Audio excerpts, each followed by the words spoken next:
Buenos días, mundo. La ciudad despierta. Suena el desayuno de la resistencia.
La Resistencia y no estás sola. La Cafetera es un programa de radio que se financia gracias a las aportaciones de los oyentes. Si te gusta el periodismo que defiende y sientes que te acompaña, hazte mecenas y ayúdanos. Infórmate en radiocable.com/mecenas. Buenos días, Resistencia. Soy Juana de Albacete. Pues nada, hoy hace 4 años que me hice mecenas y la verdad es que solo tengo palabras de agradecimiento hacia vosotros. Sobre todo porque me hicisteis conocer a Emilio Silva y a través de vuestro programa todas las acciones que realizan de la Asociación de Memoria Histórica. Y por supuesto, pues me he hecho socia de la asociación y es una de las cosas de las que más orgullosa estoy. No tengo familiares en cunetas ni nada parecido, pero me parece que es un acto que todos los españoles de bien deberían hacer. Y nada, eso, me encanta Pilar, todas las Pilares del programa, María. Bueno, Fernando, me identifico muchísimo con él. Yo siempre digo que Fernando es yo en tío. Tenemos el mismo humor, las mismas cosas, no sé. Me lo paso pipa con vosotros y aparte, pues eso. La actualidad no puede pasar sin que la escuchen en la cafetera. Gracias a todos y un beso muy fuerte desde Albacete. Seguid así, equipo. Adiós.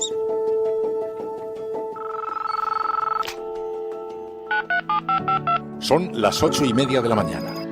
Las 7:30 en la Casa Museo de José Saramago, en Tías, Lanzarote. Buenos días, mundo. ¿Quieres un café? La Cafetera. Dirige Fernando Berlín. En el programa La Cafetera de Radio Cable.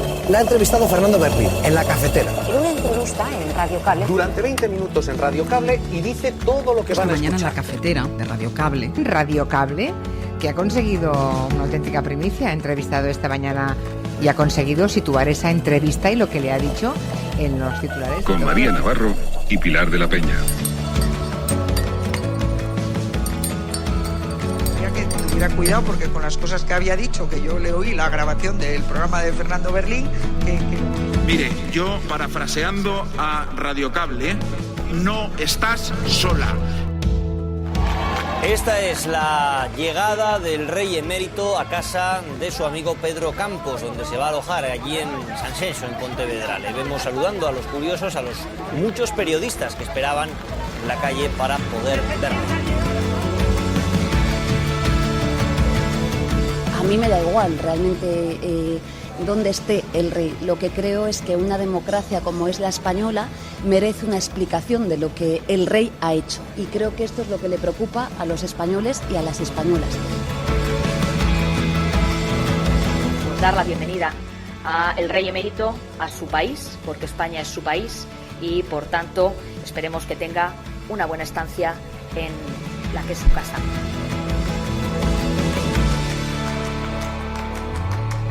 Esta es una decisión personal del rey emérito. Sus relaciones son con la Casa Real y en el respeto a la institución que para nosotros tiene la Casa Real, nuestras relaciones con el rey Felipe VI, no vamos a hacer ninguna consideración. Fíjate, yo creo que este ciclo electoral va precisamente de eso, de demostrarle a todos los reaccionarios de nuestro país que la existencia del gobierno de coalición y que la presencia de Podemos en el gobierno no es anecdótica, que nosotras hemos venido para quedarnos y que además cuando hay gobierno y cuando hay coalición, así decimos, más gobierno, más coalición, se garantiza que el Estado está al lado de las familias. Me siento cómoda en un verbo que ensancha la democracia, en un verbo que ensancha los derechos fundamentales, en un verbo que ensancha el ecologismo, que ensancha el feminismo, que ensancha, en definitiva, algo que nos hace peores, que como es la desigualdad, y por tanto me siento muy cómoda en políticas que tengan que ver con la igualdad. Por tanto, estoy ilusionada, con mucha esperanza y espero que se sume mucha gente a este proceso de escucha.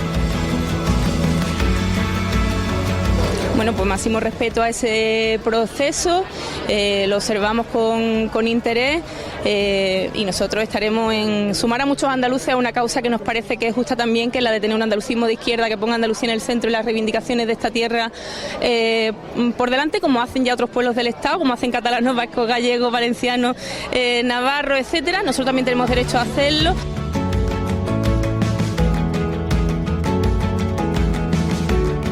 Amb aquesta il·lusió i amb aquest convenciment, no?, de que aquest projecte val la pena i que val la pena aquest tercer mandat per consolidar aquesta transformació de la ciutat, doncs per mi és un honor anunciar que sí, que accepto la proposta de Barcelona en Comú de tornar a ser l'alcaldessa d'aquesta ciutat, de guanyar Barcelona per la seva gent i guanyar la Barcelona del futur que volem, una ciutat més verda, més justa, més innovadora i orgullosament diversa.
Muy buenos días, bienvenidos, bienvenidas una mañana más aquí a la cafetera. Hoy es 20 de mayo de 2022 y sí, la gran noticia es que el rey emérito ha llegado a España, ha vuelto a España después de 2 años fuera. Y el caso es que esta vuelta no es inocente, esta vuelta evidencia varias cosas y debería hacernos reflexionar sobre una serie de elementos. Por ejemplo, sobre lo desconectada que está la monarquía de su ciudadanía. El rey Juan Carlos ha venido en un avión de lujo, que el billete cuesta cerca de 100.000 euros, y no solo eso, sino que viene a una regata, precisamente a lucir esos privilegios que tiene sobre la ciudadanía. Y todo esto después de que el rey presuntamente haya incurrido en hasta 13 delitos penales, de los cuales la Fiscalía no ha podido perseguirlos por prescripción, por falta de pruebas o por inviolabilidad.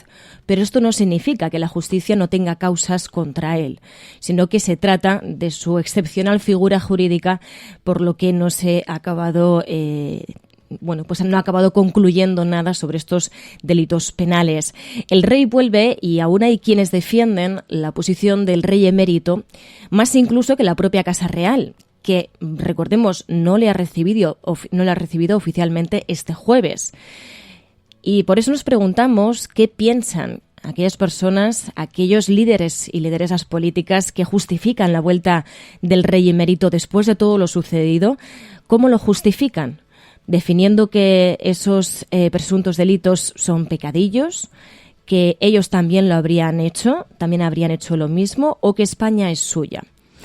Hay muchas preguntas sobre la mesa sobre por qué hay ciertas personas que siguen defendiendo la postura del rey, insistimos, incluso más que la de la propia Casa Real, cuando la vuelta del rey no beneficia a la imagen de la Casa Real y la Casa Real parece ser consciente. Y además aquí hay otra cosa.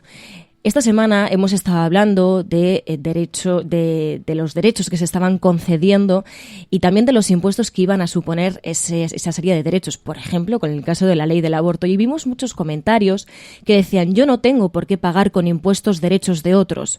Pero ojo, que mientras puede que hayas estado pagando la fiesta de algunos privilegiados. Así que sí, ojo, porque aquí estamos hablando también de dinero. Y en lo que no cabe duda es que este cuento que nos contaban de la meritocracia, este cuento que nos han vendido, no era tanto meritocracia como emeritocracia.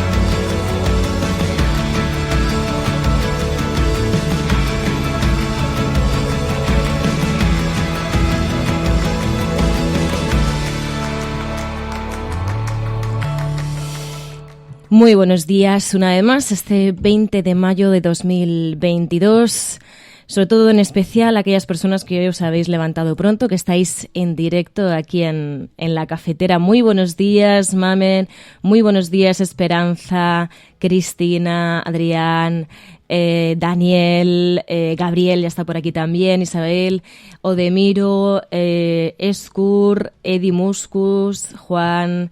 Muy buenos días a todos y a todas. El hashtag de hoy no podía ser otro que almohadilla la cafetera a cuerpo de rey, almohadilla la cafetera a cuerpo de rey, y reflexionamos sobre precisamente eso, cómo la vuelta del rey emérito está siendo un regalo para los republicanos, porque por mucho que se están empeñando algunas figuras de la esfera política en ver la vuelta del rey con honores, el caso es que ni la Casa Real, en el mismo día en que llegaba el rey, ha dado esos honores al rey emérito. Por eso decimos un regalo para los republicanos, porque invita además a reflexionar sobre la distancia que existe entre la monarquía y la ciudadanía, precisamente una distancia que seguramente desde la Casa Real llevan trabajando en intentar al menos aparentar acortarla, esa distancia entre la ciudadanía y la monarquía, y esto y la llegada de la llegada del rey emérito lo que hace es distanciarla todavía cada vez más,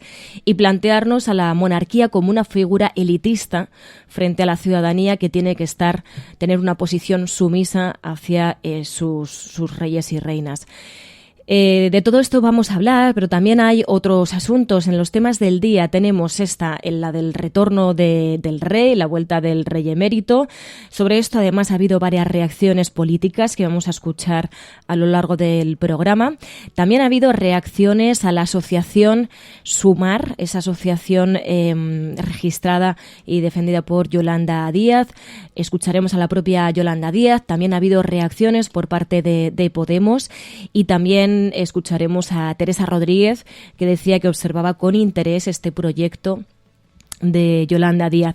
Además, la propia Yolanda Díaz también avanzaba datos de paro positivos para este mes de mayo, y sobre el ciclo electoral también hemos conocido que Ada Colau acepta optar a un tercer mandato en la alcaldía de Barcelona. Y luego, a nivel internacional, seguimos con el asunto de las consecuencias que está teniendo el conflicto, la guerra en Ucrania, y en este caso sobre la OTAN. Joe Biden había puso ayer en valor el papel de la OTAN y de hecho avisó de que la incorporación de los nuevos miembros en la OTAN no debe ser una amenaza. De todas maneras, sobre actualidad internacional, sobre prensa internacional, como sabéis, cada viernes hablamos con Pilar de la Peña y ella nos hace ese repaso de los asuntos más destacados por la prensa internacional a lo largo de esta semana. También, como es viernes, vamos a hablar con Ana Pastor en Plata o Plomo, El Mundo en Series, precisamente sobre un documental que se llama Jane by Charlotte. Y también en videojuegos, el Lord Bartu, oyente de este programa, nos hablará de la historia del videojuego de E.T., de la película, y también de Monkey Island. De todo esto vamos a hablar a lo largo de hoy, pero antes quería recordar que programas como este son posibles gracias al esfuerzo económico de mecenas como Juana de Albacete, que nos mandaba ese mensaje y nos recordaba que lleva 4 años apoyando este programa, apoyando económicamente este programa, 4 años de mecenas, así que te damos las gracias desde aquí, Juana, y a todas aquellas personas también que cada mes estáis sosteniendo económicamente este proyecto, que insistimos, sin vuestra ayuda económica no existiría la cafetera, así que muchísimas gracias a todos y a todas las mecenas, también a todas aquellas personas que estáis al otro lado escuchando, a todas. Muy buenos días, muy buenas tardes o muy buenas noches.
Watching the sunset on Tennessee Hills.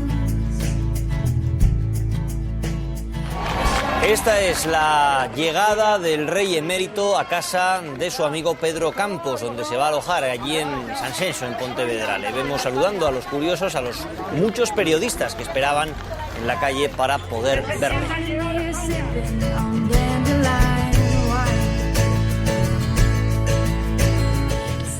Sí, así recibíamos las imágenes y las noticias de esa vuelta del rey emérito a España. Como os podéis imaginar, pues es imagen de portada en todos los periódicos de papel. En el diario El País dicen: el rey emérito visita España. Juan Carlos I aterriza en Vigo casi 2 años después de instalarse en Abu Dhabi. Y dicen que el anterior jefe del Estado acepta las condiciones de la Moncloa y la Zarzuela, y que su hija, la infanta Elena, es el único miembro de la familia en recibirle. Precisamente lo que estábamos comentando aquí en la cafetera. El Partido Popular especialmente ha insistido en que hay que dar la bienvenida al rey emérito, en que llegue entre honores, pero no parece que así esté de acuerdo la Casa Real, porque recordamos, y como destaca el diario El País, la infanta Elena ha sido el único miembro de la familia en recibir al rey emérito. También en el diario ABC llevan esa imagen de portada del emérito en España. Dicen: reencuentro con España 654 días después. Dicen: la Zarzuela aceptó que don Juan Carlos estableciese la fecha y la agenda privada de su primera visita a Sanjenjo, escriben Sanjenjo, a donde tiene previsto volver en junio.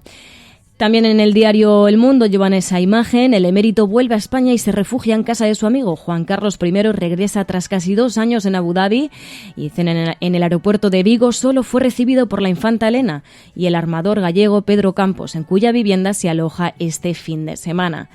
Y en La Vanguardia también el rey Juan Carlos aterriza en Galicia antes de verse con Felipe VI. El emérito llega de visita desde Abu Dhabi en un avión privado y permanecerá en España hasta el lunes, mientras el gobierno insiste en que dé explicaciones. Vamos a escuchar ahora también las reacciones políticas a esta vuelta del rey emérito. Como os podéis imaginar, son bastante diversas, bastante diferentes las de unos partidos y las de otros. Empezamos con la del Partido Popular, que es la de un apoyo férreo al rey emérito, y además aprovechan este apoyo al rey emérito para señalar las divisiones dentro del gobierno en cuanto a la vuelta del rey emérito, la división de opiniones que hay dentro del gobierno entre Podemos y Partido Socialista para valorar la vuelta del rey emérito. Escuchemos a Cuca Gamarra. Pues dar la bienvenida al rey emérito a su país, porque España es su país y, por tanto, esperemos que tenga una buena estancia en la que es su casa. Lo que vemos con lo que usted me planteaba es que no hay institución que no deje vivo este gobierno, ¿no? Si no es una parte, es otra parte, pero al final todo lo que hacen debilita lo que son las estructuras y las instituciones de nuestro Estado.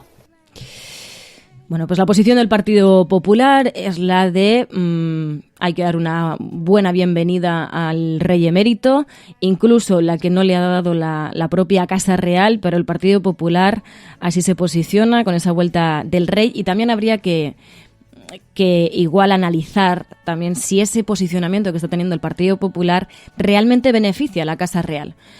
Si apoyar al rey emérito, la vuelta del rey emérito explícitamente, está ayudando a la imagen de la Casa Real.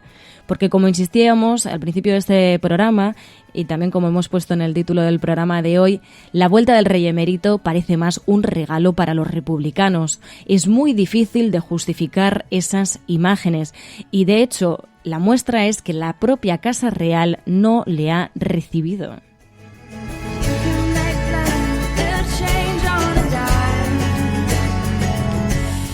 Es verdad que van a tener un encuentro con Felipe VI, pero va a ser más adelante. Sin embargo, las imágenes que hemos encontrado del rey emérito es que llega solo y que es recibido por pues apenas 5 personas que no forman parte de la Casa Real. La infanta Elena sí que le ha recibido, pero es el único miembro de la familia real que ha recibido al rey emérito. Como digo, división de opiniones dentro del gobierno. Adriana Lastra mantenía la posición que ha tenido el Partido Socialista durante toda la semana. De hecho, insistía, tenemos la misma posición. Y decía que que esto es una decisión personal del rey emérito, que la vuelta del rey emérito es una decisión personal. Como les hemos dicho a lo largo de toda la semana, esta es una decisión personal del rey emérito. Sus relaciones son con la Casa Real y en el respeto a la institución que para nosotros tiene la Casa Real, nuestras relaciones con el rey Felipe VI, no vamos a hacer ninguna consideración acerca de una decisión que, como saben, nada tiene que ver con el gobierno. Es una decisión del rey y una cuestión ante quien solo puede manifestarse ante esta cuestión es la Casa Real. Y respetamos, por supuesto, cualquier decisión que tome la Casa Real, no tenemos nada que comentar.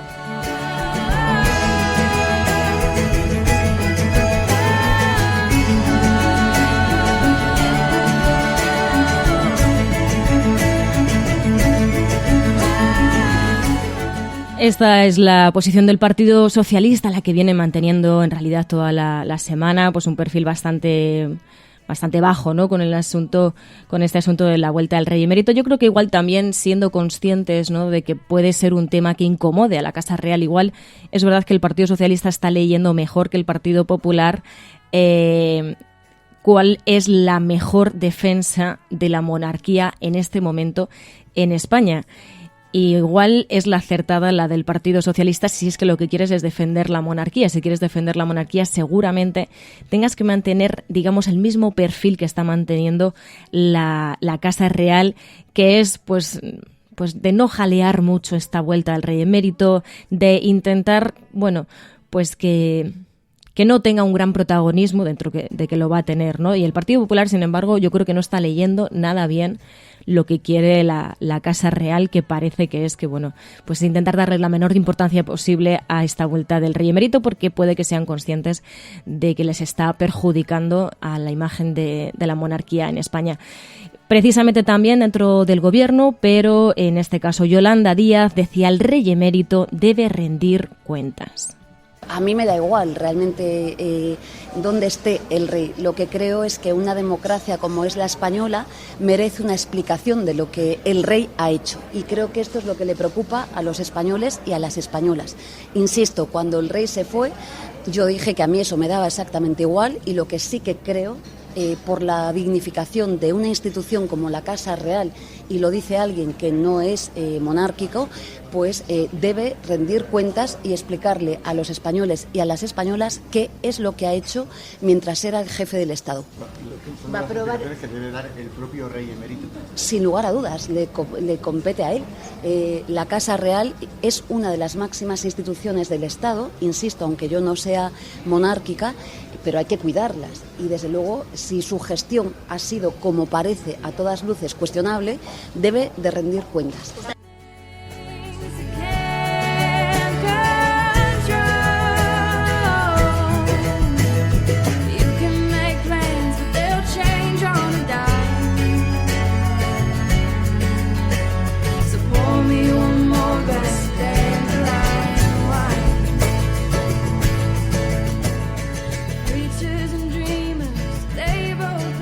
Y fijaos que si nos vamos a medios digitales como el diario.es o Infolibre, encontramos una serie de claves muy interesantes.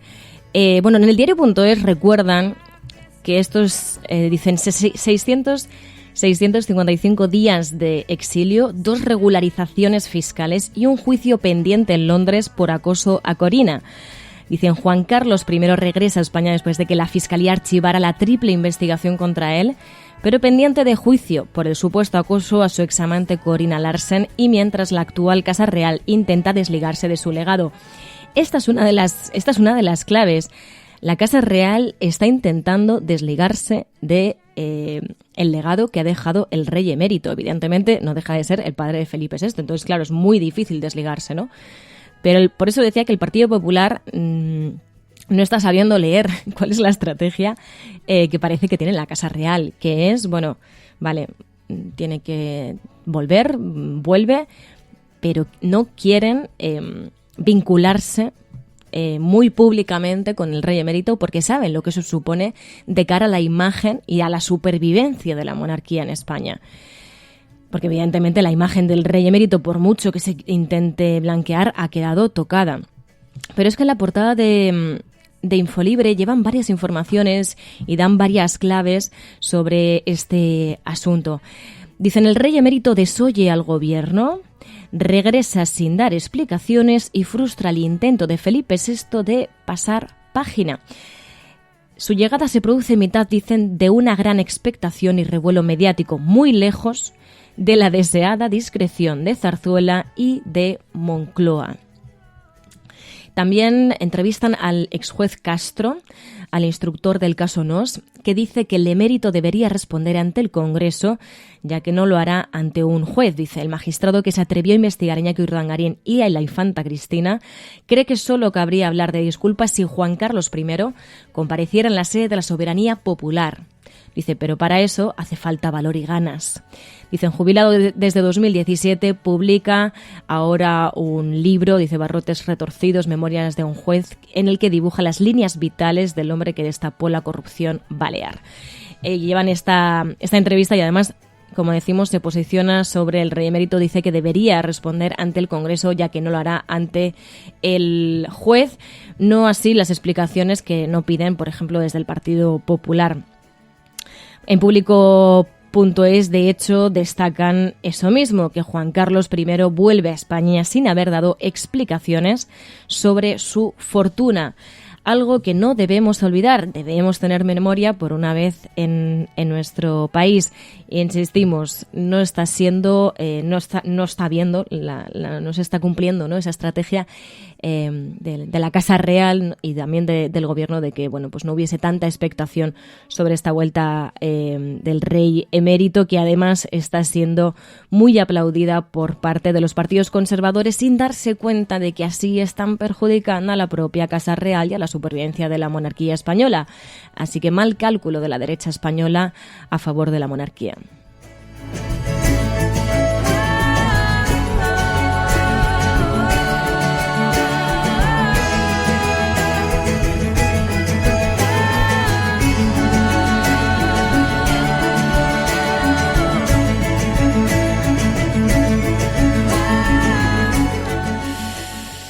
Precisamente sobre inviolabilidad y sobre las cuentas pendientes que no ha tenido que, sobre las que no ha tenido que dar explicaciones el rey, hablaba Antonio Ortúzar del PNV en Radio Nacional y instaba precisamente a darle una vuelta al asunto de la inviolabilidad.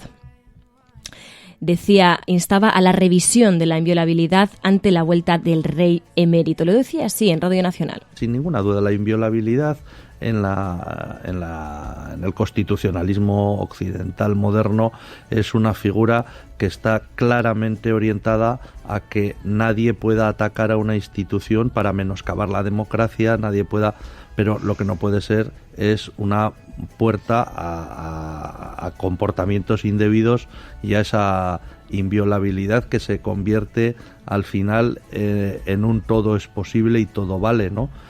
No puede ser, es un efecto perverso de la utilización de la inviolabilidad de las instituciones. Para eso no hablan las constituciones de la inviolabilidad, es para garantizar que las instituciones y los mandatarios puedan hacer bien las cosas y puedan defenderse de presiones externas, no para que puedan hacer este tipo de comportamientos como parece que hizo el rey emérito.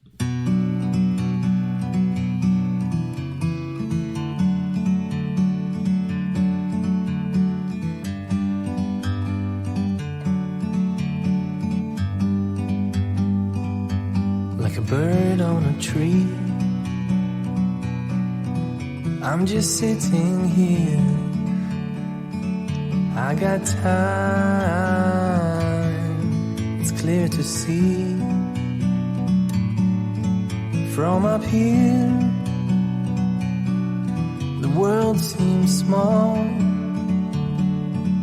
We can sit together. It's so beautiful, you and me. Y en otros asuntos hay que recordar que estamos ya a las puertas de diferentes ciclos electorales. Y uno es el de Andalucía, como sabéis, precisamente Juan Marín decía que confiaba en darle la vuelta a las encuestas. Juan Marín, de Ciudadanos. Muchísima tranquilidad, mucho trabajo, mucha ilusión. Y esperando que llegue el día en que los andaluces decidan cuál va a ser ese gobierno que va a estar 4 años nuevamente rigiendo las políticas y en definitiva el futuro de 8,5 millones de andaluces. En ese sentido, pues yo estoy muy tranquilo porque tengo esa sensación del deber cumplido. Muy tranquilo, muy ilusionado con que llegue el 19 de junio porque estoy totalmente convencido de que evidentemente le vamos a dar la vuelta a las encuestas.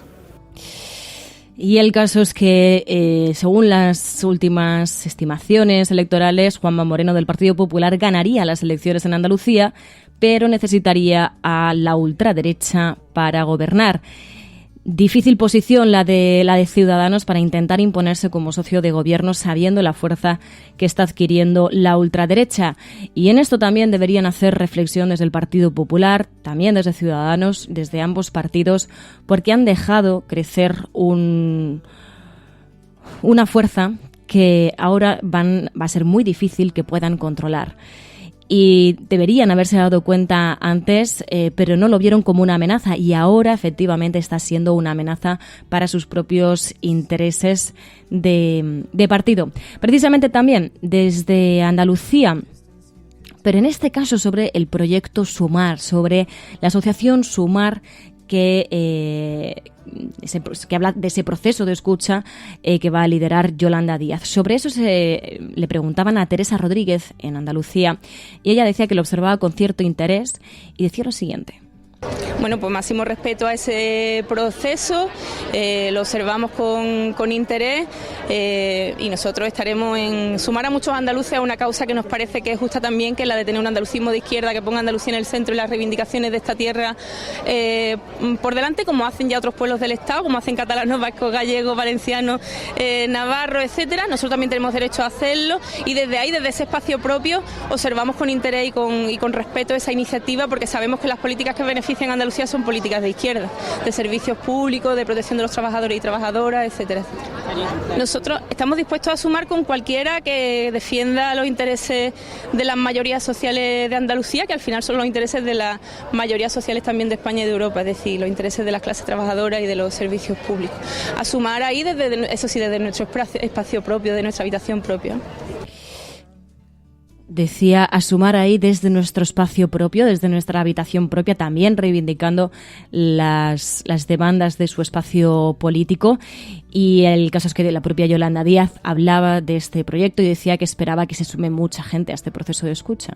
Después de las elecciones andaluzas empezaré ese periplo nuevo en términos vitales, y muy ilusionada sobre todo por conocer las respuestas de los colectivos de nuestro país. Me siento cómoda en un verbo que ensancha la democracia, en un verbo que ensancha los derechos fundamentales, en un verbo que ensancha el ecologismo, que ensancha el feminismo, que ensancha, en definitiva, algo que nos hace peores, que como es la desigualdad, y por tanto me siento muy cómoda en políticas que tengan que ver con la igualdad. Por tanto, estoy ilusionada, con mucha esperanza, y espero que se sume mucha gente a este proceso de escucha.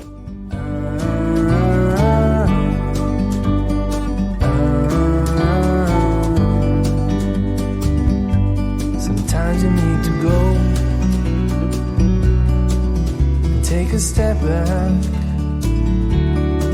to see the truth around you. Así hablaba Yolanda Díaz de ese proyecto, ese proceso de escucha que va a iniciar después de las elecciones andaluzas, y sobre este proceso de escucha, sobre este proyecto, preguntaron a Irene Montero y pues han titulado varios medios, informaban de que Irene Montero decía que desconocía la asociación Sumar para el proyecto de Yolanda Díaz, pero que la ministra también ha dicho que van a contribuir desde Podemos con toda la fuerza de su organización a mantener, decía, el actual gobierno de progreso. Decía, vamos a sumar siempre al proceso de profundización democrática. Precisamente sobre el ciclo electoral y sobre qué es lo que se puede hacer desde la izquierda, desde Podemos, para revalidar un gobierno de coalición, le preguntamos a Irene Montero, e insistió mucho en lo importante que es reivindicar esa presencia de Podemos en el gobierno. Decía, no es anecdótica, y decía también que es una manera de demostrarlo, también decía, a los más reaccionarios de nuestro país, de que las cosas, de que la vida de la gente puede mejorar.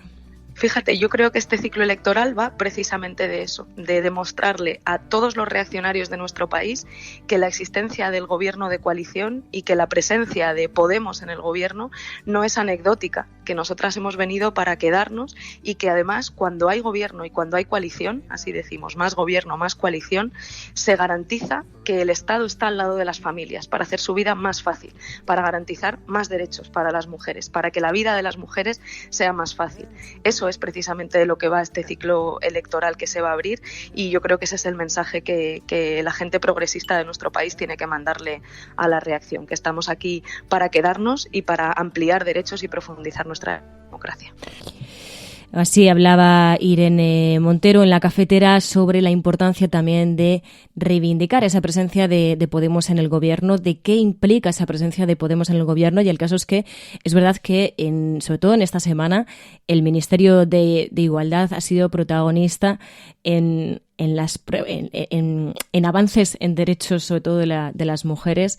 Lo hemos visto con esa nueva ley del aborto, esa nueva ley que no solamente da derechos reproductivos, sino también derechos sexuales, y también profundiza en cuántas y en todas estas demandas, ¿no?, que han tenido las mujeres desde hace años, como es en el caso de, por ejemplo, de la baja menstrual, que tanta polémica ha creado en este país, y que por eso, pues, yo creo que también era tan difícil, ¿no?, presentar una iniciativa así con esa valentía, y finalmente lo han hecho. Y creo que también es lo que comentábamos aquí muchas veces en la cafetera, ¿no? Tan importante es aprobar proyectos políticos, aprobar iniciativas que repercutan en la mejora de la vida de la gente, eso es lo principal, pero también es importante explicarle a la gente lo importantes que son esos proyectos políticos, esas iniciativas, esas políticas para la mejora de su vida, ¿no? Y por eso insistíamos también al principio del programa, en la apertura, sobre darle la vuelta a ese mantra, ¿no?, de algunas personas que dicen: es que yo no tengo por qué pagar con mis impuestos los derechos de otras personas. El derecho, por ejemplo, de una mujer a abortar.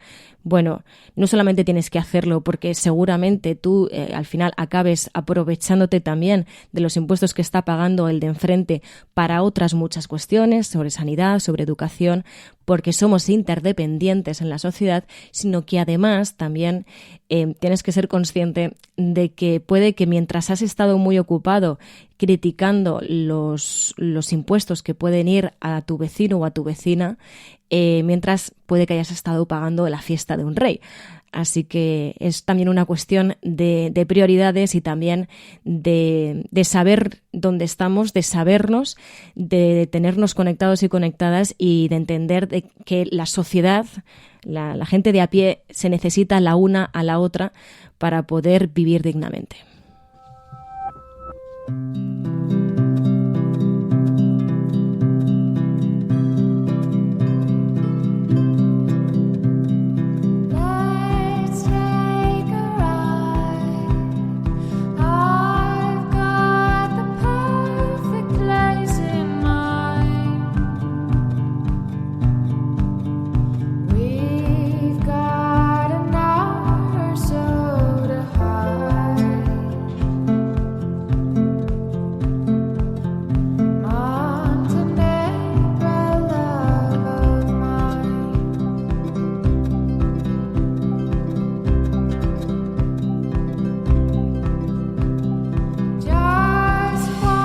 Bueno, os invitamos a utilizar el hashtag de hoy, la cafetera a cuerpo de rey, almohadilla la cafetera a cuerpo de rey.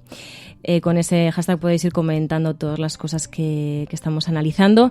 Y bueno, hablábamos precisamente de mejorar la vida de la gente. Bueno, sobre los datos del paro, Yolanda Díaz ya avanzaba que serán datos de paro positivos. Bueno, estamos demostrando que se pueden cambiar las cosas, y es verdad que queda mucho por hacer.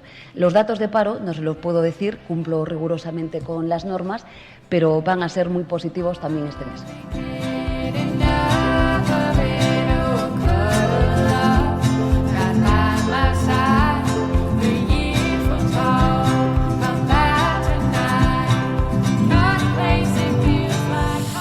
Y ya para cerrar la página de política de nuestro país, también se conoció ayer el anuncio de Ada Colau, esa intención que tiene de optar una vez más a la alcaldía de Barcelona, y lo decía así. Per tant, amb aquesta il·lusió i amb aquest convenciment, no?, de que aquest projecte val la pena i que val la pena aquest tercer mandat per consolidar aquesta transformació de la ciutat, doncs per mi és un honor anunciar que sí, que accepto la proposta de Barcelona en Comú de tornar a ser l'alcaldessa d'aquesta ciutat, de guanyar Barcelona per la seva gent i guanyar la Barcelona del futur que volem, una ciutat més verda, més justa, més innovadora i orgullosament diversa.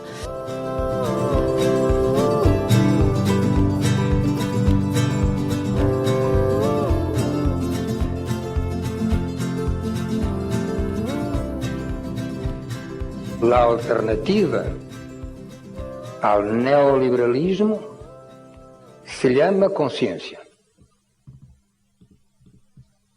Podéis decir, pero conciencia no es un sistema económico. No, no es un sistema económico. Conciencia no es la organización del mercado. Yo digo, tampoco lo es. No, conciencia no es eso. Y no es un régimen político nuevo. No es eso. No lo es. Pero es algo más que todo eso. Es la conciencia que hay que tener contra todo y contra todos los que precisamente entiendan que lo que no hay que tener es conciencia.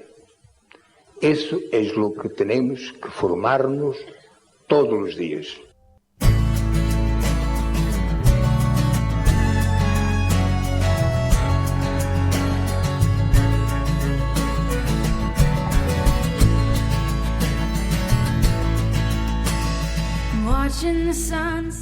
Y precisamente hablando de conciencia no podemos olvidar la necesidad que hay de remover conciencias con el asunto de la guerra en Ucrania.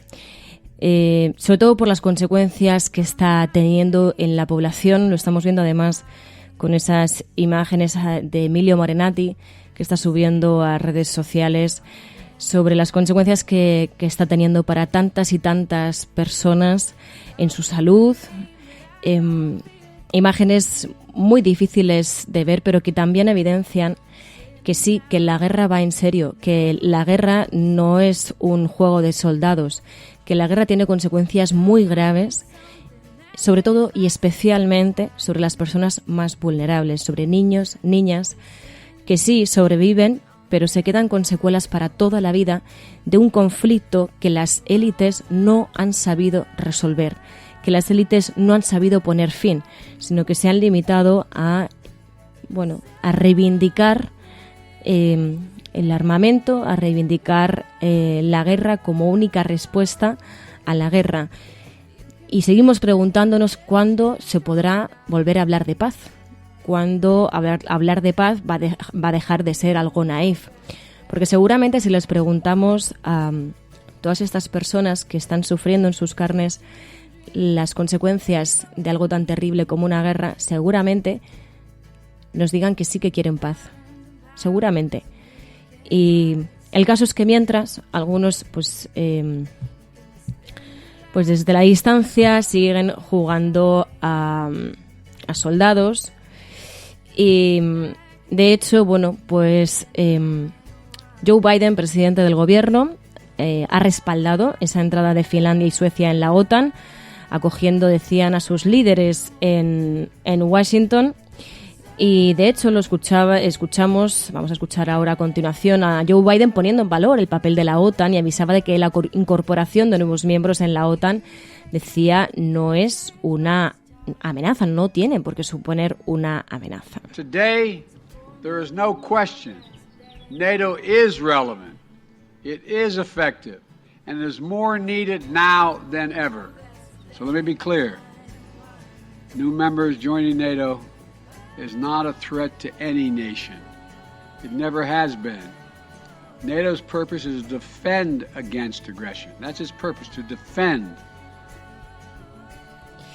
Así escuchábamos a Joe Biden defendiendo el papel de la OTAN. Decía, tiene un papel efectivo, es efectiva y defendiendo, también esas adhesiones de Finlandia y de Suecia. Porque efectivamente no estamos renunciando no estamos obviando la geopolítica. Evidentemente la geopolítica es muy importante. No vamos a ser tan naif de pensar que no hay intereses, que los intereses de los países no están colisionando, ¿no? por este asunto de la guerra en Ucrania.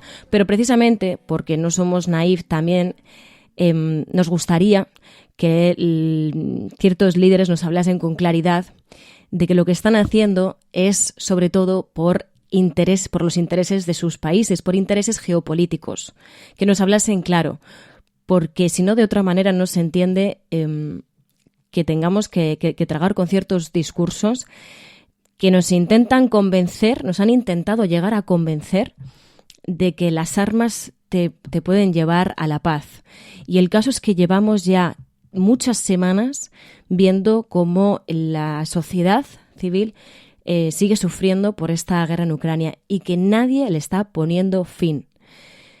Y es urgente hacerlo. Ahora, a continuación, estoy buscando ahora una música.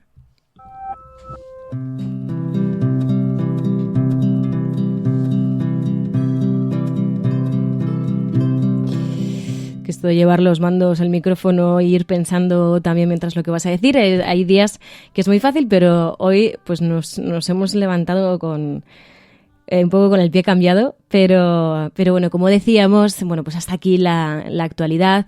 De la actualidad internacional nos habla muchísimo mejor Pilar de la Peña, que nos hace ese resumen semanal de la prensa internacional. A continuación también vamos a hablar con Ana Pastor sobre ese documental del que hemos hablado al principio, y también vamos a pasar luego finalmente a la sección de videojuegos.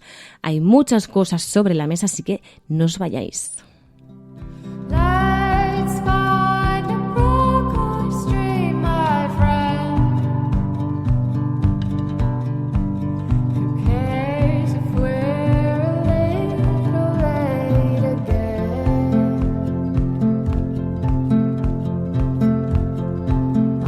Programas de radio, de televisión en España, la prensa burlándose de nuestra propuesta. Podrán decir todos los periódicos del mundo lo que quieran. Que a democracia va a ganar. En España, el ex vicepresidente del gobierno... En España finaliza el recuento de votos en los comicios municipales y autonómicos con una participación del 64%. Rodrigo Rato is under investigation. Dejaré lo mejor de mí, para poder estar a la altura de la confianza que ustedes me han entregado. No olvidamos justicia, verdad, respeto. Seguimos.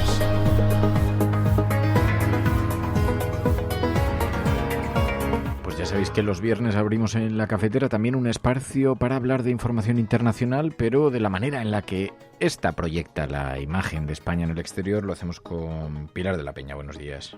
Hola, buenos días. En una semana en la que la ley del aborto ha tenido una gran repercusión en el exterior, aunque se pone mucho el foco en la baja menstrual, más que en la ampliación de la ley del aborto, ¿no? Sí, la verdad es que es el aspecto que quizá más están destacando los medios internacionales. Es verdad que también resaltan que se amplía el acceso al aborto, se refuerza el acceso al aborto en algunos de los titulares, pero realmente la mayor parte ha elegido titular por el tema de la baja menstrual, ¿no? Destacando que en este sentido pues España podía ser el primer país de Europa en tener esta especie de permiso laboral para las mujeres relacionado con las reglas muy dolorosas o incapacitantes, y es uno de los aspectos que ya cuando se anunció que España estaba planteándose hace una semana, ya lo comentábamos aquí en la cafetera, que había tenido mucha repercusión y que había sido ampliamente recogido por medios de todo el planeta. Ahora que se ha hecho oficial, que está en el anteproyecto de ley, es verdad que muchos medios resaltan y recuerdan que acaba de iniciar el trámite parlamentario, que todavía tiene que recibir el visto bueno en el Congreso de los Diputados, pero ya se da por hecho que España vuelva a marcar el paso en este aspecto. Había algunos medios que decían, me parece que era Radio France, la emisora francesa, dice que España avanza en sentido inverso, por ejemplo, de Estados Unidos con el tema del retroceso en el derecho al aborto, y que precisamente refuerza un poco su apuesta por garantizar y ampliar los derechos de las mujeres, y en concreto con esta idea de la baja menstrual. Ya te digo que he visto artículos en el New York Times, en Le Monde, en el Frankfurter Allgemeine, en el Washington Post, en The Irish Times, en Bloomberg, en fin, en multitud de medios de todo el globo que ponen esto de relieve. También se destaca algunos, por ejemplo, la BBC sí que titulaba por el tema del aborto, y en concreto por el hecho de que pues a partir de los 16 años las mujeres iban a poder abortar al aborto sin el consentimiento paterno. Y luego algún otro medio, pues The Irish Times también señalaba que hacía más accesible el aborto en España, pero la mayor parte de los medios internacionales que lo recogen y lo destacan ponían de relieve esa baja menstrual, y que en España en cierta forma se quitaba ese tabú, ¿no? Se volvía en pionero a la hora de abordar esta esta cuestión y estas medidas que realmente no tienen demasiado eco en ningún país de Europa y que recordaban algunos medios, pues existen en algunos países como Japón, Corea, Indonesia y poco más, ¿no? Y luego había algunos medios, Le Monde, por ejemplo, y también el Frankfurter Allgemeine Zeitung o Bloomberg, que ponían de relieve que había habido ciertas divisiones y ciertas tensiones políticas tanto en la coalición de gobierno como en la sociedad española. Es decir, que también había habido algunas críticas o algunas dudas, incluso me parece que en el Frankfurter Allgemeine decía que no solo de empresarios, sino también de sindicatos e incluso de algunas mujeres que hablaban de que, bueno, existía el temor de que pudiera estigmatizar o que pudiera perjudicar la contratación de mujeres, pero en general ha sido muy bien recibido y muy destacado esta reforma electoral, esta reforma de esta ley en España. También hemos visto cómo el retorno autorizado a España del rey emérito después de 2 años de exilio ha sido uno de los temas también que ha elegido la prensa internacional de forma bastante amplia, ¿no? Para hablar de España. Sí, este titular autorizan o permiten la vuelta a España de Juan Carlos I era uno que por ejemplo, destacaba de ePaper, un diario británico, y que llamaba la atención, ¿no? Según se han ido conociendo, porque desde principios de semana que empezamos a tener noticias de que para este 21 de mayo estaba previsto el regreso a España de Juan Carlos I, del rey emérito, pues es verdad que los medios internacionales han estado bastante pendientes de este asunto y de estas noticias. De Spiegel también hablaba un poquito de cómo de la polémica en torno al regreso del rey. De Telegraph, que era uno de los diarios británicos que también más pendiente ha estado y que más ha desvelado noticias sobre los escándalos de Juan Carlos I, pues lo ponían de relieve, ¿no? La BBC también, es decir, ha llamado la atención. Se recuerda que además pues Juan Carlos se tuvo que autoexiliar de España hace 2 años y que estaba viviendo en Abu Dhabi a causa de todos los escándalos. También es otro de los titulares que muchos medios internacionales se cogen para hablar del rey emérito, ¿no? El monarca, el ex monarca afectado por escándalos español. Se ponía de relieve que ahora que se han archivado las causas y las investigaciones judiciales en su contra, pues va a volver a España. Y había bastantes medios internacionales que también ponían de relieve las críticas, ¿no? que estaba suscitando. Recogían, por ejemplo, los tuits o los comentarios desde Podemos o de algún otro partido que se mostraba bastante contrario y crítico con este regreso, y había incluso algún medio alemán que hablaba de que era un retorno no del todo bienvenido y que parecía que se iba a hacer un poquito a plazos, pero sí que la noticia del regreso a España del rey emérito que ha tenido bastante repercusión. Hemos visto además cómo también se habla mucho de la política interna, de la política nacional. ¿Algún medio de comunicación alemán ha hablado del fenómeno Yolanda Díaz en España? Sí, es el Neue Zürcher Zeitung, que en realidad es un diario suizo, aunque en alemán, en idioma alemán, pero es verdad que sigo viendo y sigo encontrándome muchos artículos en los medios internacionales que ponen de relieve el papel y la figura de Yolanda Díaz, ¿no? Quizá también hubo una temporada en que se hablaba mucho de Isabel Díaz Ayuso en la prensa internacional, y ahora se está hablando y se está poniendo mucho el foco en Yolanda Díaz, y además con perfiles y con reportajes bastante elogiosos y bastante destacados. En concreto de este diario suizo se titula El fenómeno Yolanda, ¿no? Y pone de relieve cómo se trata de la esperanza de la izquierda.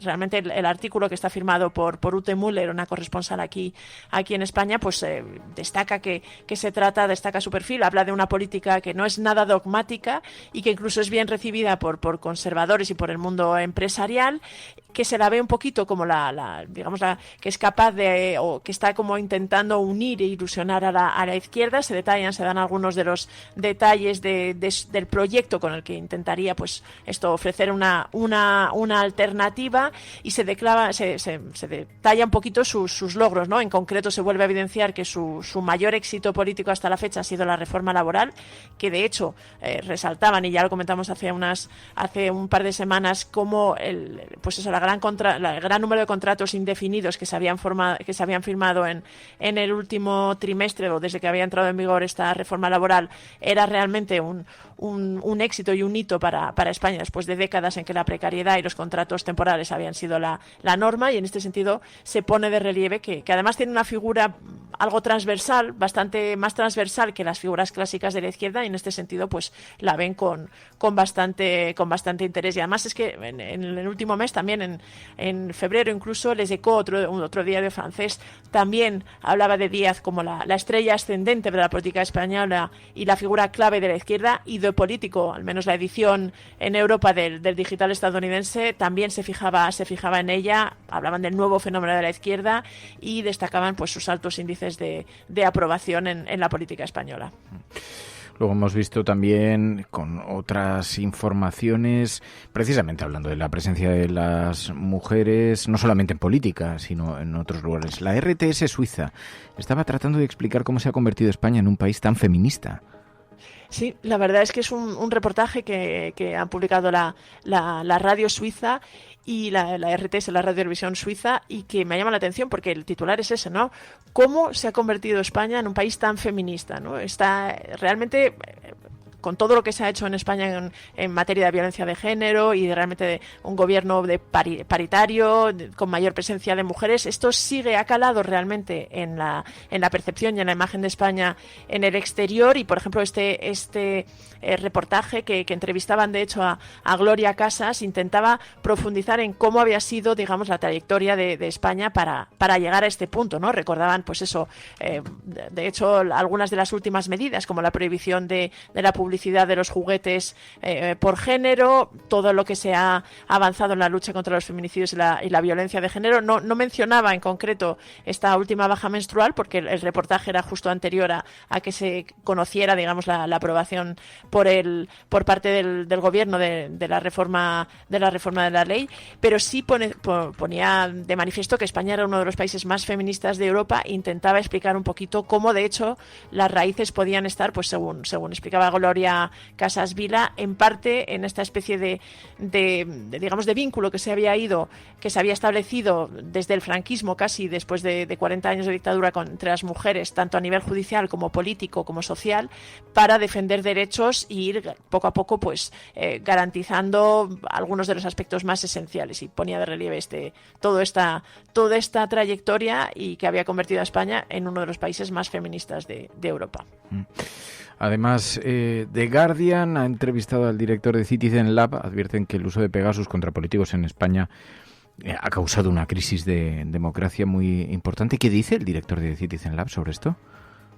Bueno, es entrevistado por el corresponsal aquí en España, por Sam Jones, porque es verdad que el escándalo de Pegasus sigue todavía en los medios internacionales, y una de las cosas que decía precisamente el director de Citizen Lab, que se llama Ron David, es que a pesar de que con, digamos, la destitución de la responsable del CNI el gobierno estaba intentando cerrar el escándalo, él consideraba que esto había tenido más que ver, que lo comparaba un poquito con el hecho de sacrificar un cordero en un altar, ¿no? Que le recordaba un poquito a esto, y consideraba que realmente no había hecho nada para responder a algunas de las preguntas más inquietantes que había dejado este caso, ¿no? Ya te digo, el titular de la entrevista de la noticia de Guardian era precisamente que el uso de Pegasus contra políticos españoles pues había generado una auténtica crisis democrática en el país, y que de momento no se estaba ofreciendo respuestas. Según el director de Citizen Lab, la única opción que tenía el gobierno para realmente afrontar y salir de esta crisis era crear una investigación independiente que realmente intentaran responder a algunas de las cuestiones que han surgido sobre el doble escándalo, ¿no? Tanto el revelado por su organización del espionaje a varios independentistas catalanes, como el hecho de que también el presidente del gobierno y varios ministros hubieran sido víctimas de este software. Consideraba eso, que realmente había todavía más trabajo que hacer por parte de España para superar lo que llamaba una clara crisis democrática para el país. Oye, en esta cosa de la nueva geopolítica, de toda la crisis, el reposicionamiento del tablero geopolítico por la crisis de Rusia, Ucrania, se habla mucho de la energía, y Voice of America ha puesto el foco en la mina de litio de Cáceres. Según este medio de información, puede ser clave para que Europa reduzca también su dependencia del litio de China. Sí, esto ya lo habíamos comentado aquí en la cafetera. Pues varios medios se habían fijado y habían puesto un poquito el foco en esta posibilidad de que haya una mina de litio en Cáceres. Es un proyecto que de hecho lo resalta el propio reportaje de Voice of America. Tiene un gran rechazo entre la población de Cáceres, ¿no? Que temen que este proyecto pues realmente tenga un enorme impacto ambiental y además no contribuya demasiado al desarrollo ni siquiera laboral de la zona, pero es cierto que desde los medios internacionales se destaca esta posibilidad, sobre todo porque el proyecto del que hablan en Cáceres incluiría no solo una mina, sino también una planta de procesamiento del litio, que es este material clave para el desarrollo de baterías, para los coches eléctricos y para la movilidad del futuro. Y en este sentido hay un impulso desde Europa en intentar reducir la dependencia del litio chino. El litio es un mineral que realmente está presente en otras zonas. Por ejemplo, el artículo hablaba de que se extrae, también hay minas en Argentina, en Australia, en Chile, pero la mayor parte se envía a China, que es donde se procesa y luego se devuelve convertido ya en el componente clave para estas baterías, ¿no? Y en este sentido destacaba este artículo que el proyecto en Cáceres pues es hacer estas dos cosas y que esto podría ayudar a Europa a reducir esa dependencia de China, ¿no? Europa parece que está ahora mismo también a raíz de la guerra de Ucrania, en un intento de realmente de reorganizar su abastecimiento energético y de distintos tipos de minerales, y en este sentido pues destacaban que este proyecto pues era uno de los pilares y uno de los que había surgido en Europa y más importantes para avanzar en esto, aunque también, que era algo que habían destacado ya otros medios internacionales, suscita bastante rechazo ciudadano y puede complicar este objetivo. Bueno, pues veis que la imagen de España se proyecta a través de la prensa internacional, es lo que analizamos aquí cada viernes en la cafetera con Pilar de la Peña. Pilar de la Peña, gracias. Gracias a la Resistencia, como siempre.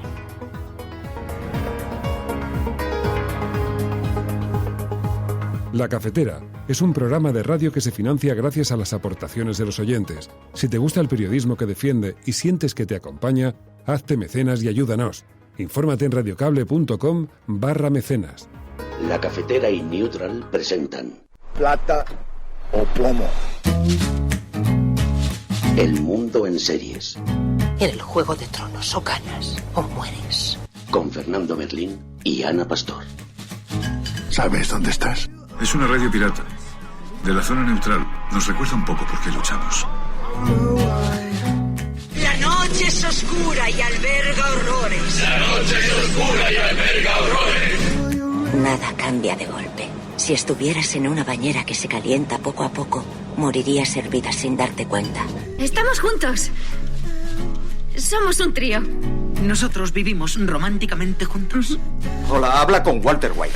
Plata o plomo, el mundo a través de las series, a través de los documentales, de las películas, cada semana con Ana Pastor, Neutral. Ana Pastor, muy buenos días.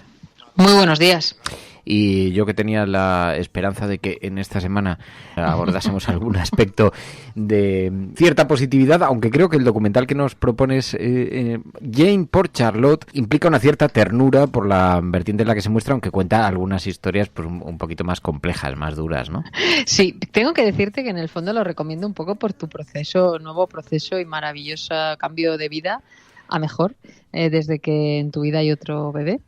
Y bueno, en realidad me lo encontré. Vamos a decir que estamos hablando de un documental en Filmin que se llama Jane por Charlotte. Es un documental de Jane Birkin, que ahora, por si todavía alguien no sabe quién es, ahora explicamos, pero bueno, es la cantante anglo-francesa que tiene ahora unos 75 años y esta es una especie como de terapia familiar porque es ella grabada por su propia hija que, bueno, abordan varios temas familiares, digamos. Me ha parecido una manera curiosa de hacer, como digo, terapia familiar y de ver cómo es la aproximación de los hijos a los padres, en este caso de una hija a una madre.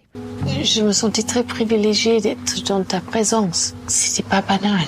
Alors, ça commence bien.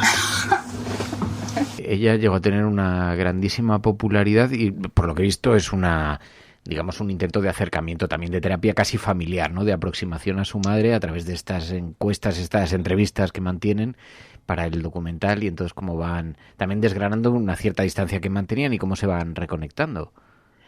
Sí, hay que tener en cuenta que Jane Birkin, pues eso, se convirtió en uno de los personajes más famosos durante muchas décadas en Francia.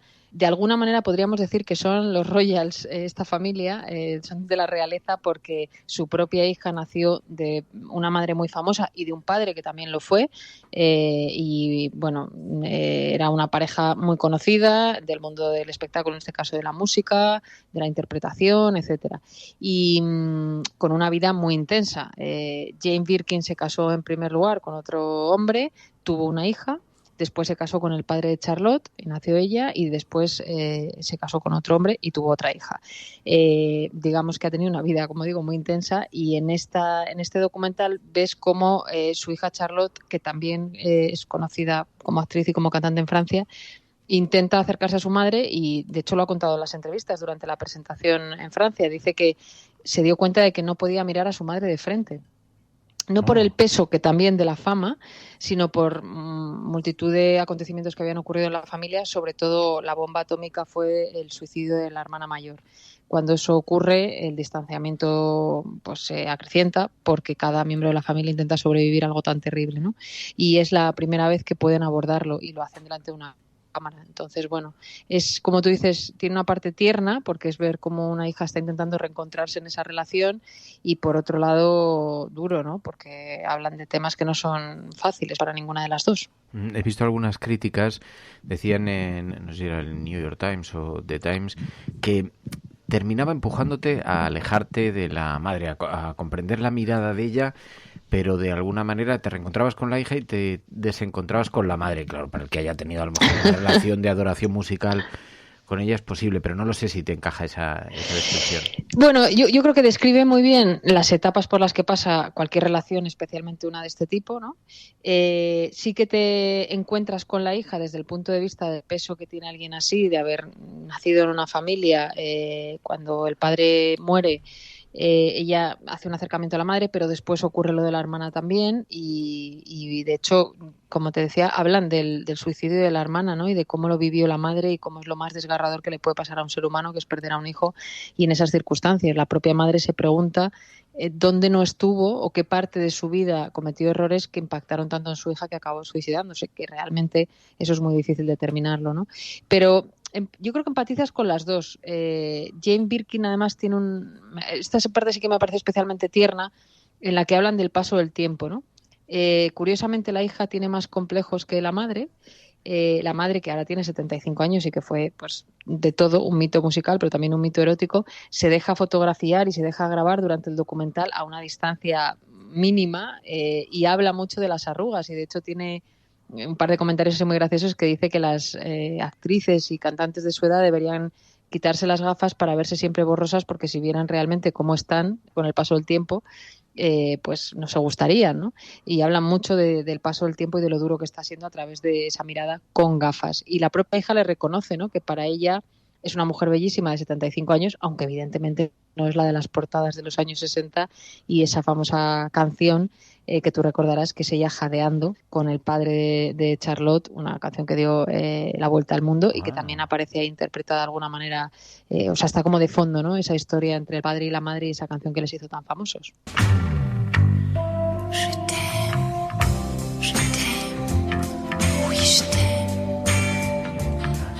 Claro, esto me llama la atención porque no sé si es la derivada de este documental, pero sí que creo que es interesante observar también el impacto. Ella fue una persona muy popular. ¿Cómo impacta eso en la relación con los hijos, ¿no? La popularidad, la relación que llegan a tener. Claro, me decías tú que estás pasando por este momento ahora vital, pero sé que esta es una cuestión que a la gente, tú tienes mucha popularidad también, y supongo que en algún momento te has preguntado la manera en que tus propios hijos mirarán eso y la manera en la que hay que poner también unas ciertas precauciones ante la exposición, ante ciertas cuestiones que se encuentra uno con sus hijos. Y yo lo he visto con hijos de personas, hijos de políticos, hijos de personas muy populares, la relación que establecen con sus familiares, que son muy conocidos para el gran público en un registro, pero luego tienen una vida íntima, una vida personal, ¿no? Entonces esa doble mirada me parece que es interesante. No sé si este documental lo aborda. Sí, totalmente. O sea, tú ves por un lado en qué se convirtió la estrella, ¿no? La estrella se ha convertido en una mujer de 75 años que es madre y abuela. con todo lo que eso significa, ¿no? El paso del tiempo, como te decía, muy visible en su piel, pero sobre todo las cicatrices que le ha hecho la vida, ¿no? Y luego me decías que cómo impacta, claro, pues en Charlotte impacta de una manera sorprendentemente muy madura y muy positiva, o como lo queramos llamar, porque nunca le pesó tener unos padres tan conocidos. Insisto que no estamos hablando de gente famosa, estamos hablando de gente famosa a nivel mundial. De hecho, en este documental hacen un recorrido, creo recordar que es por Japón y por varios países, donde su madre es mega adorada todavía a día de hoy en los conciertos que sigue dando, ¿no? Y luego, por otro lado, pues está, como tú dices, el día a día, ¿no? Y lo humanos que son incluso la gente tan divina y tan de la realeza, como te decía, donde incluso el desgarro brutal de tener que asumir la muerte de su marido, el padre de ella, la muerte por suicidio de una de sus hijas, y eso es la vida también de gente que, aunque sea muy conocida, pues claro, tiene impacto en sus hijos y en sus nietos. Otra cosa que me ha gustado mucho es que, aunque el documental se llama Jane por Charlotte, hay un tercer elemento que es la propia hija de Charlotte, que aparece y desaparece siempre en las escenas y que es como la tercera generación Birkin que sale reflejada aquí en el documental. Jane por Charlotte es un documental de 90 minutos de producción francesa. Creo que se puede ver en Filmin, ¿es posible? Eso es, en Filmin, eso es. En Filmin, y retrata esta historia, cómo observa a su madre Charlotte Gainsbourg, a su madre Jane Birkin, como nunca lo han hecho, usando una cámara, se exponen mutuamente y también se muestran pues un poco esas intimidades, esas historias personales. Pues Ana Pastor, Neutral, gracias por la recomendación, Ana. Gracias a ti. Plata o plomo. El mundo en series. En el Juego de Tronos, o ganas o mueres. Con Fernando Merlín y Ana Pastor. ¿Sabes dónde estás? Es una radio pirata.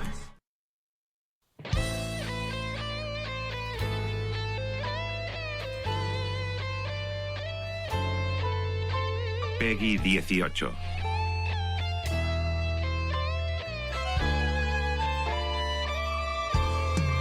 Peggy 18 porque me gusta que cuando hablamos de videojuegos le da esto un componente algo más transgresor, pero es verdad, es una nueva forma de entretenimiento que nos ha cautivado y entonces cada semana ya sabéis que los mismos oyentes de la cafetera se autoorganizan en el grupo de Discord para proponer temas relacionados con los videojuegos. Es lo que ha hecho esta semana Lord Bartu, que nos decía, quiero recuperar una historia relacionada con un videojuego de los años 80, ET el extraterrestre, que está llena de curiosidades. Lord Bartu, muy buenos días. Muy buenas, Fernando. Muy contento de estar aquí otra vez. Oye, pues te lo agradezco un montón. Algo había oído yo de esta historia porque me consta que después del estreno de la película, que fue tan exitosa, de Steven Spielberg, de ET el extraterrestre, se intentó hacer un videojuego, pero a muchísima velocidad y creo que fue un fiasco total, ¿no? Efectivamente. Además, esto es una práctica que se ha llevado mucho en el mundo de los videojuegos. Claro, cuando hay una película, un libro o cualquier, digamos, artefacto cultural que consigue tener un éxito con bastante renombre, pues claro, inmediatamente desde parte de la industria de los videojuegos siempre se intenta hacer una adaptación para recoger un poco de este éxito tan abrumador que haya podido tener, y fue el caso de ET. Bueno, en fin, qué decir de ET, película mítica de Steven Spielberg, nos ha marcado la infancia muchísimas generaciones de personas, y claro, Atari, que fue la empresa que se interesó por hacer una adaptación al videojuego de la película, pues a raíz del éxito que tuvo ET en el verano del 82, pues decidió desarrollar un videojuego a ese respecto para ver, bueno, si conseguía repetir el éxito que tuvo la película, pero en un videojuego. Creo que movilizaron un montón de recursos que pues se pusieron a trabajar contra reloj, y creo que eso precisamente fue lo que determinó que terminase siendo un absoluto fiasco, ¿no? Sí, efectivamente. Bueno, el videojuego fue desarrollado por un desarrollador. Bueno, pusieron al respecto del diseño al diseñador de videojuegos Howard Scott Warshaw, el cual contó pues con apenas un poco menos de 6 meses para desarrollar este juego. Claro, estamos hablando de una época en la cual, en fin, esto era como algo muy típico de los videojuegos de aquella época, ¿no? De que veías una carátula, ¿no?, con naves espaciales, explosiones alienígenas y demás, pues cargabas el videojuego en tu Amstrad o en tu Atari o lo que fuera, y claro, luego te encontrabas con lo que te encontrabas, ¿no? Pero aún así, bueno, en aquella época la imaginación estaba al poder, entonces pues mucha gente no le echaba de menos al resultado que había en pantalla. Sin embargo, con este videojuego de ET no fue así. Es decir, pues claro, mucha gente igual se pensaba que se iba a encontrar con una recreación más o menos fiel de la historia de la película, pero claro, se encontraron pues con un monigote que sí que puede recordar a ET. En fin, el videojuego en sí de lo que consiste es en recoger fragmentos del teléfono de ET para que éste pueda volver a casa, ¿no? Mientras, pues bueno, te van apareciendo como agentes del gobierno que te persiguen y intentan atrapar a ET para llevárselo. Pues esto se tradujo, en fin, en que Atari, pues sí, era muy optimista con respecto a las ventas que podían producir este videojuego, pero sin embargo con lo que se encontró fue con una devolución masiva de las copias, mucha gente echando pestes a este respecto, y declararon pues miles de millones de dólares de pérdida. Bueno, terminó con el estudio de diseño, ¿no? Con la empresa. Sí, no. Fueron tales las pérdidas que Atari acabó en bancarrota. Una cosa que fue que, bueno, si echamos la vista atrás, la verdad es que choca un poco, porque recordemos que Atari fue la empresa que diseñó y desarrolló el Space Invaders, el matamarciano más famoso del mundo de las recreativas, que fue uno de sus grandes éxitos durante los años 70 junto con Pac-Man y otros videojuegos, ¿no? Pero sin embargo con esto, más luego otras decisiones empresariales que tomaron, más luego aparte el hecho que ya en aquella época empezaban a emerger competidores bastante duros, como fue el caso de Nintendo, que ya en aquel momento sacó la NES, la que fue su primera videoconsola doméstica. Pues claro, eso hizo que al final pues Atari tuviera que declarar pérdidas, bancarrota, y luego las copias de este videojuego pues tuvieron un final bastante curioso y dramático, y fue que la empresa ordenó su destrucción y enterramiento en un vertedero por allí, por Nuevo México, y un vertedero que además en el cual no se permitía por ley a la gente rebuscar ni poder luego desenterrar las copias, ¿no? Y creo que, se ha convertido en una especie de objeto de fetiche, porque fue bautizado como el peor videojuego de la historia. Estoy viendo algunas imágenes, es verdad que es muy malo, y había muchos juegos en aquellos años ya que tenían una calidad, una jugabilidad y una calidad gráfica muy superior, pero es verdad que hay que ser un poco generoso para ver a ET en esa especie de cuadradillo, en esa especie de grupo de píxeles que se les tira el cuello, pero tampoco parece tan terrible. Se ha convertido en una especie de cosa fetichista, de icono, hasta el punto de que ahora hay gente que lo revive, lo juega, y cuando aparecieron de pronto las copias en ese vertedero, creo que se creó una auténtica convulsión de un montón de gente que quería hacerse con una copia de este mítico juego destruido, desaparecido, ¿no? Sí, efectivamente, en el año 2013 finalmente,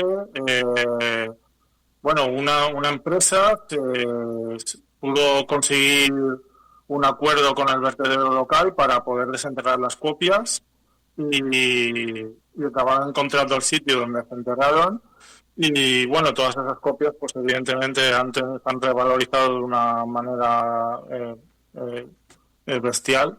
Y una de ellas, de hecho, se encuentra en el Museo de Smithsonian. Toda esta búsqueda y desentierro tuvo su reflejo en un documental, en el cual cuenta toda la historia, no solamente del videojuego, sino también de cómo todo el proceso de desenterrado hasta que lo encuentran. Todo con una épica americana muy típica, pero que, en fin, que es un documento visual que es bastante curioso de ver, ¿no? Claro, se ha convertido en un objeto de colección casi, a pesar de que en efecto, obviamente no es un gran videojuego, ¿no? Pero, oye, me decías en todo caso que, querías rememorar la historia de este videojuego, el extraterrestre, un videojuego de los años 80 que pretendía evocar la película que estaba teniendo tanto éxito. Fue un auténtico fiasco, terminó enterrado en el desierto y ahora se ha convertido casi en un objeto de coleccionista, pero me decías, también quiero hablar del Monkey Island, porque hay una nueva secuela y tengo una curiosidad. Dime. No, que me decías tú, que tenías una curiosidad reservada. Sí, perdón. Bueno, antes de entrar con el Monkey Island, lo que quería comentar, también hay que decir que con respecto a este fiasco de ET, que, bueno, con respecto a este videojuego y muchos otros de la época, incentivó también el hecho de que se creara una prensa en torno a los videojuegos y una crítica, ¿no? Y fue cuando empezaron a emerger, pues, muchas publicaciones, revistas y demás, muchas de ellas míticas que conocemos hoy en día, pero que en aquel momento pues empezó a haber esa necesidad por parte del público, de los consumidores, de decir, bueno, necesito una referencia de que alguien me diga de si esto que voy a comprar, este videojuego que voy a comprar a mi chiquillo o este videojuego que voy a jugar yo, si merece realmente la pena que me gaste aquí los dineros para jugarlo, ¿no? Entonces, pues eso incentivó que empezara a aparecer pues una crítica a los videojuegos que a través de los tiempos ha evolucionado de manera bastante prominente, y que esto ha llevado a que hoy en día pues encontremos canales de YouTube de gente que se dedica a hacer esto incluso a un nivel profesional.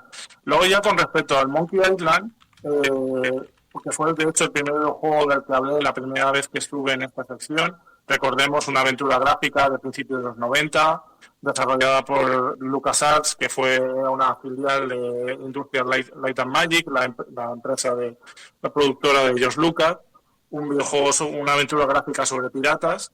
Pues nos hemos encontrado, los que somos, nos contamos como miles de fans de esta saga de videojuegos, con que hace un mes se anunció que va a haber una nueva secuela de este videojuego que se llama The Return to Monkey Island, el retorno a Monkey Island, y que va a estar capitaneada ni más ni menos que el desarrollo y el diseño conceptual está siendo llevado a cabo por Ron Gilbert, que fue quien creó el Monkey Island original, los primeros juegos. Con lo cual, bueno, los que somos fans, nos encontramos como fans de esta saga, estamos, contentos a rabiar, con un hype por las nubes y con unas ganas tremendas de jugarlo. Así, que además me estaban diciendo en el chat, busca en YouTube Devolver Return to Monkey Island, dale al primer vídeo a ver si puedes meter la musiquilla, que más de uno va a llorar al escucharlo. Claro, es que hay gente que ha dedicado muchas horas a jugar al Monkey Island. Bueno, pues Return to Monkey Island llega ahora en 2022, esta nueva secuela, esta nueva entrega, ¿no? Sí, por ahora únicamente han lanzado un teaser, pero vamos, ya es suficiente para que los que somos fans de la saga ya con eso se nos haga la boca agua y tengamos unas ganas de jugarlo. También porque a nivel gráfico, por lo poco que han podido enseñar, la verdad es que tiene una pinta tremenda. Y como dato curioso que quería dar, porque hay una persona que yo estoy seguro que también le gustará jugar. Yo no sé si tú sabías, Fernando, pero entre esos miles de fans de la saga Monkey Island se encuentra que ni más ni menos que el eurodiputado Esteban González Pons. Anda. Ah, no sabía. Pero fíjate que yo le entrevisté, pues hace un porrón de años, en el año 99, en el año 2000, a Esteban González Pons. Entonces, yo creo que era simplemente diputado del PP, todavía no era eurodiputado, y le entrevisté para hablar de videojuegos. O sea, que sí que me consta que tiene una cierta... Le entrevisté en televisión, en Canal Satélite Digital, en Canal C. O sea, que sí que me consta que tiene él alguna conexión, pero no sabía que especialmente con el Monkey Island.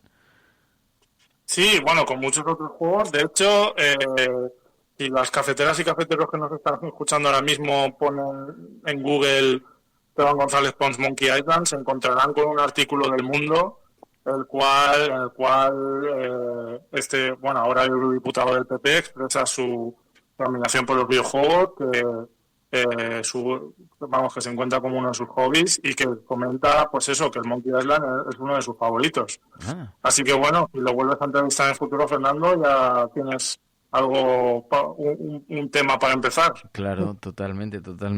Pues señor Lord Bartu, le agradezco mucho, como siempre, su ayuda y su paseo en este viaje por el mundo de los videojuegos. Cuídate mucho, gracias.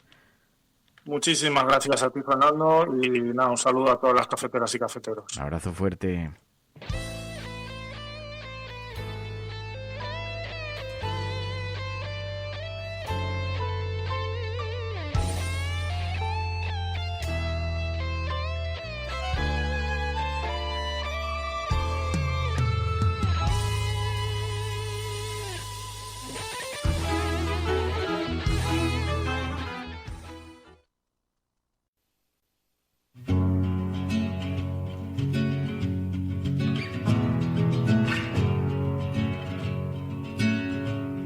I was waiting in the undertow, set adrift with featherweight like bones, unaware of where my heart would flow. I was waiting in the undertow, can't touch the bottom, sit into a tumble.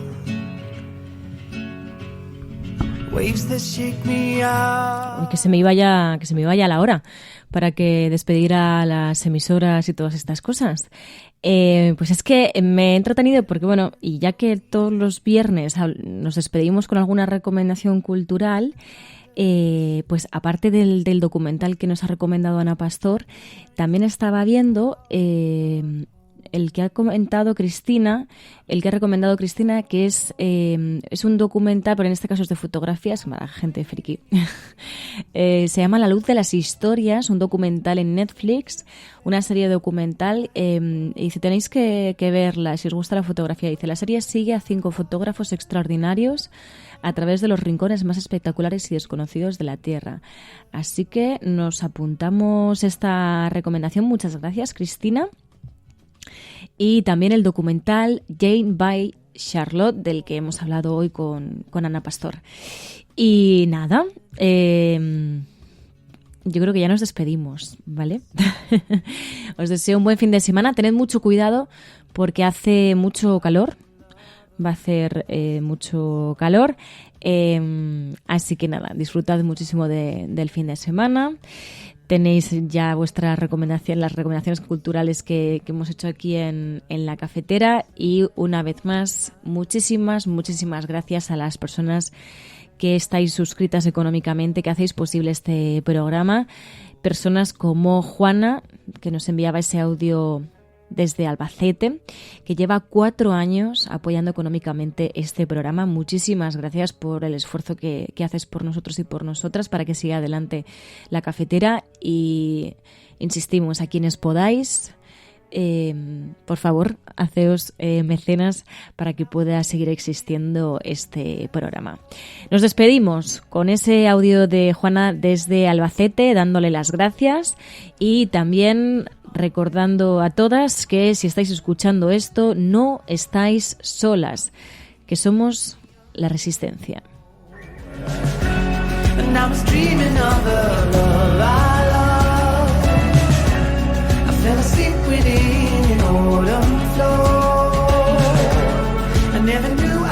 Buenos días, Resistencia.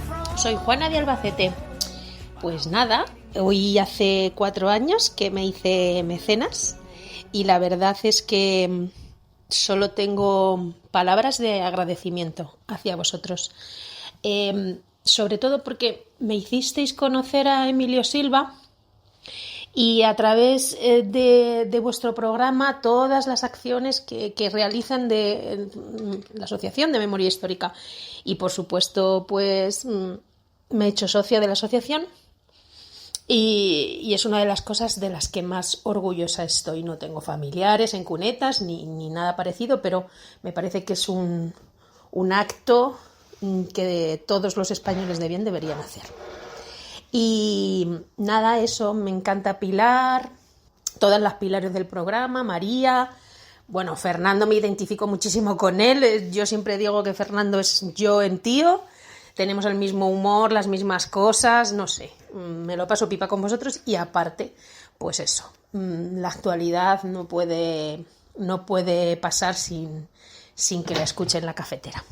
Gracias a todos y un beso muy fuerte desde Albacete. Seguid así, equipo. Adiós. La Cafetera es un programa de radio que se financia gracias a las aportaciones de los oyentes. Si te gusta el periodismo que defiende y sientes que te acompaña, hazte mecenas y ayúdanos. Infórmate en radiocable.com/mecenas.